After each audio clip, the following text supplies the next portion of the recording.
In an interview, a billionaire businessman was asked this very important question: what makes you so efficient and rich?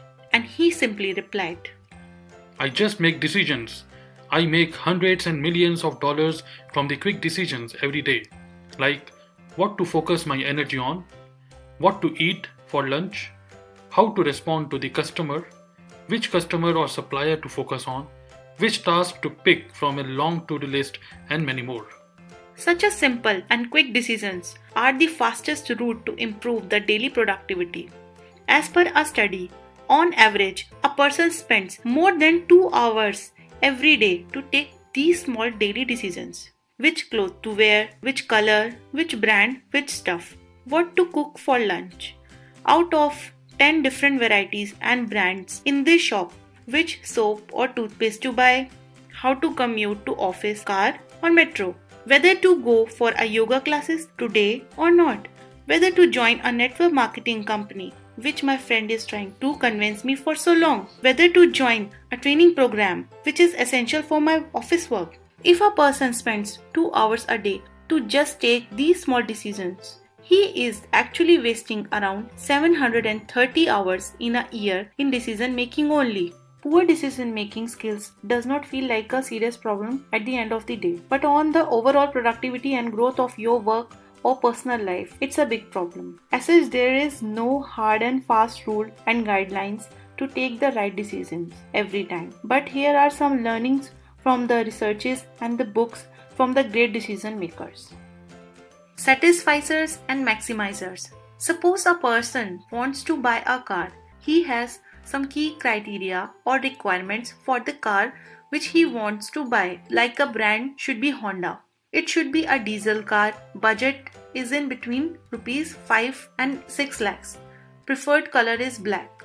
Now once the person goes to the market and finds a car which meets all his requirements, he just take decision and buys it. Such a person is called satisficer. However, if person who still looks for more options, even if all his criteria are met before taking decision, is called maximizer. Even if he finds the right product which meets his requirements, he can't make decisions until he examines every possible options so that he makes the best decision. As per fascinating book The Paradox of Choice from Barry Shocks, satisficers are the more happier than maximizers. Maximizers spend a lot more time and energy to take decisions.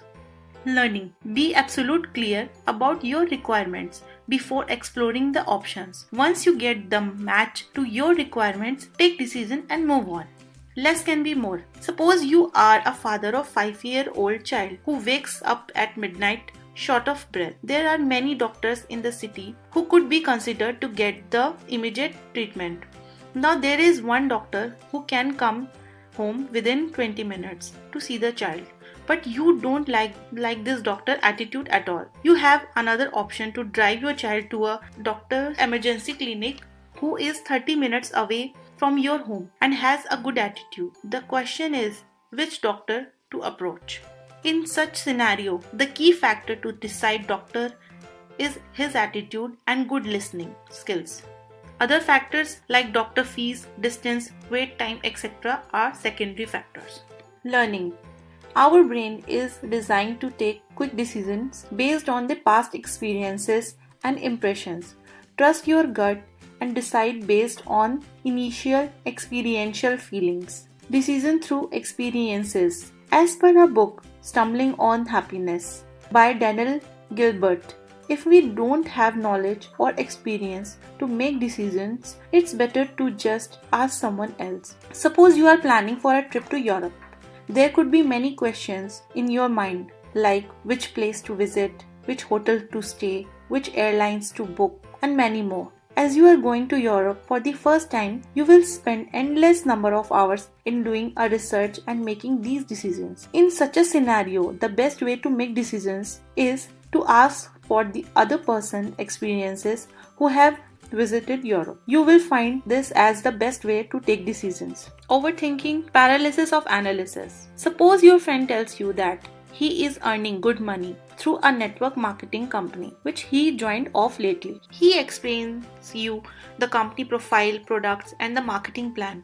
You heard him very attentively. But when he asks you to join the network, you tend to ask him for some time to think. Next 2 days you spend on research and analysis of the company which your friend shared with you. You find everything good and exciting. But when your friend follows up with you to check if you have made decision, you again procrastinate and give some reason for not to join right now. After 2-3 more follow-ups, your friend then stop asking you to join, but you are still thinking about such questions. Should I join it or not? Would I be able to do it? Is this a fake or real? And many more questions which run in your mind and you get no answers at all. Finally, after some days, at the time of some financial crisis, you realize that you missed the right opportunity at the right time. Such a state of mind can be termed as a paralysis of analysis. Learning. In such a scenario, just ask yourself, am I happy and satisfied? If answer is yes, keep going. If answer is no, change something. Take decision and move on. Don't get stuck in the state of paralysis of analysis. To summarize, for the better decision making skills, you need to have the following: a clear goal or requirement in the mind, to do and not to do list. As Steve Jobs says, deciding what not to do is as important as deciding what to do. Strong belief in your instincts, a clear mindset and intelligence to understand the impact of your decision. The link to the best-selling books on decision-making skills are provided in the description section of this video. Please do check them out. Learning decision-making skills will help you to grow personally and professionally.